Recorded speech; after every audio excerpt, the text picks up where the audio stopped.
Pusat Pelaporan dan Analisis Transaksi Keuangan melaporkan bahwasannya perputaran uang dalam judi online telah menyentuh angka 600 triliun rupiah dalam 6 bulan pertama di tahun 2024.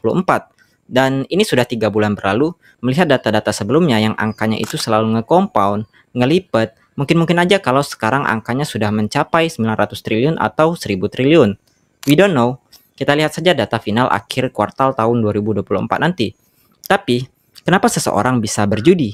Lebih tepatnya, kenapa seseorang bisa kecanduan berjudi? Ada banyak faktor yang menyebabkan seseorang mengulangi kegiatan berjudi. Perasaan dipecundangi ketika kalah, perasaan ketagihan saat menang, ilusi kontrol, dan beberapa faktor lain yang mana semua faktor itu saling memperkuat satu sama lain dan menciptakan siklus adiktif yang sulit untuk dihentikan. Dopamin yang dirilis oleh otak itu tidak hanya saat orang menang saja.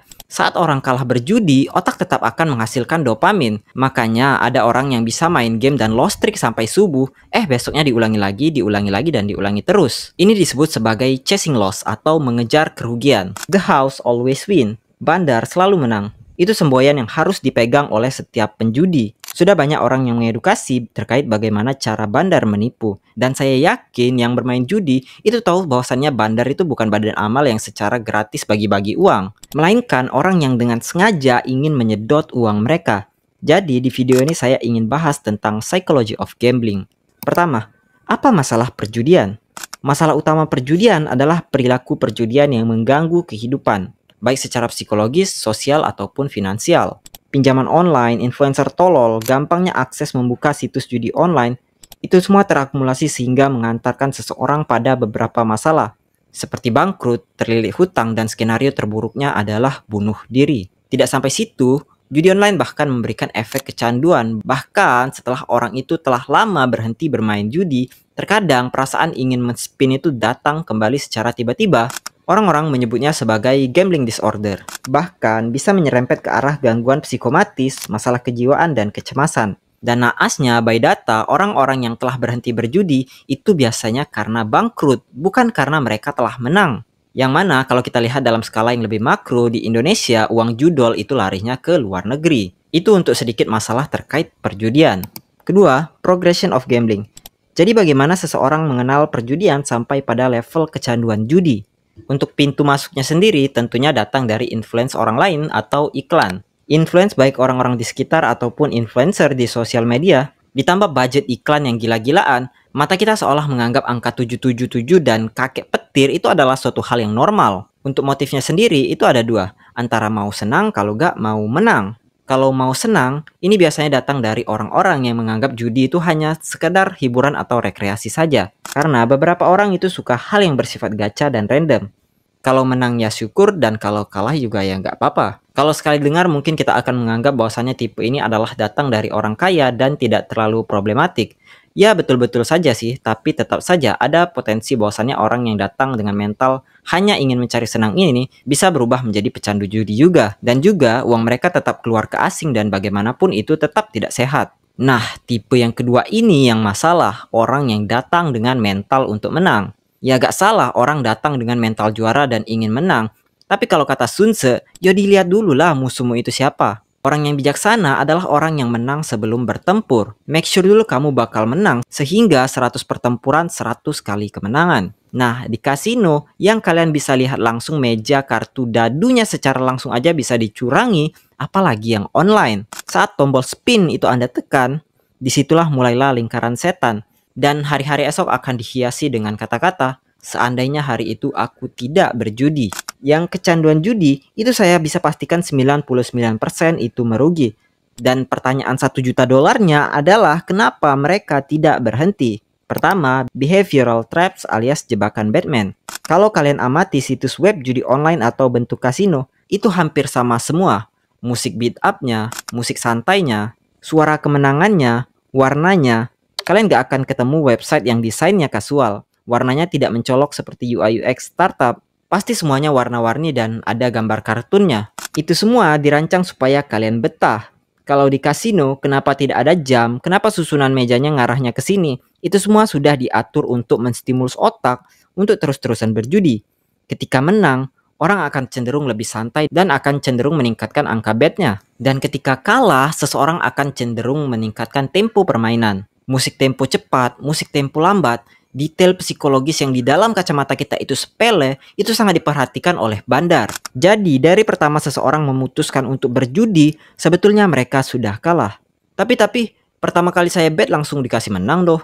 Nah, masuk ke jawaban kedua, yaitu ilusi kontrol. Kalau itu scam, kenapa Anda dikasih menang? Karena pola aktivitas otak itu dapat diandalkan saat manusia menerima kemenangan finansial. Bandar juga tahu kalau 20 kali spin, 20 kali rungkat, ya orang nggak akan ada yang mau main judi online. Jadi dikasih menang tipis-tipis. Ditambah kadang nirmisnya itu, aduh hampir menang.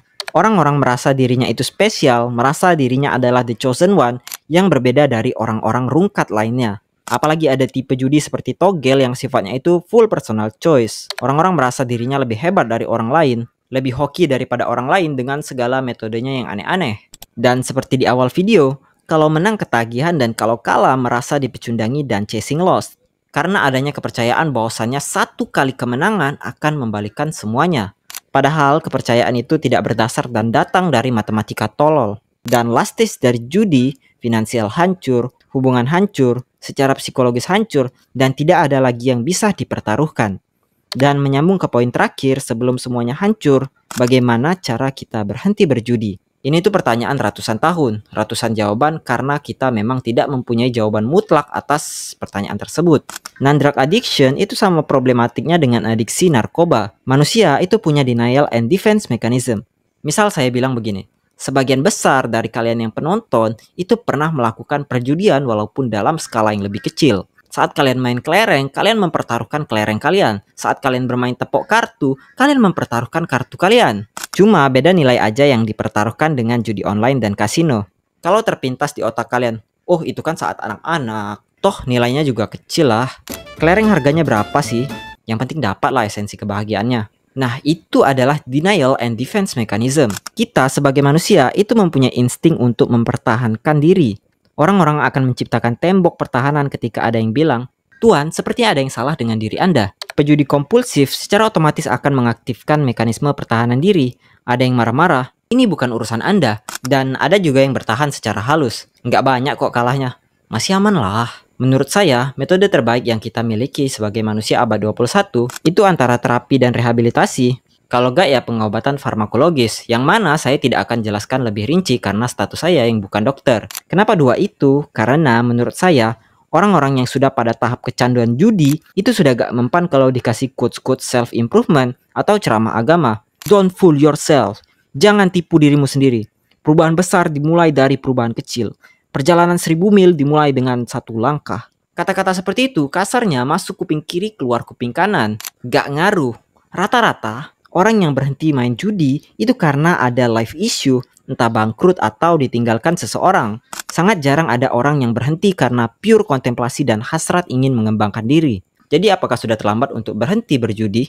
Tentu tidak. Menurut Dr. Jared, seorang ahli saraf di University of Melbourne, otak manusia itu berubah secara konstan seumur hidup.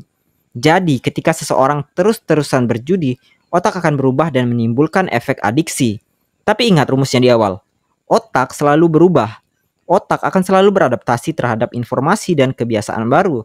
Dengan kata lain, mau kamu pernah main judi 4 tahun, 40 tahun, 400 tahun, selama ada stimulus yang menjauhkan atau mendistraksi dari perjudian, otak akan beradaptasi dan berubah. Jadi ini semua tentang mindset. Sebetulnya sudah ada beberapa usaha dari pemerintah untuk menangani masalah judi online di Indonesia. Sudah banyak situs judi yang diblokir dan Kominfo juga sudah menyebarkan SMS pantun bahaya judi online. Yang mana saya juga gak tahu itu gunanya untuk apa. Ada ide untuk memberikan bansos ke korban judi online. Kemarin lagi panas juga soal Ferry Irwandi dan Katak Bizer yang tiba-tiba ngilang.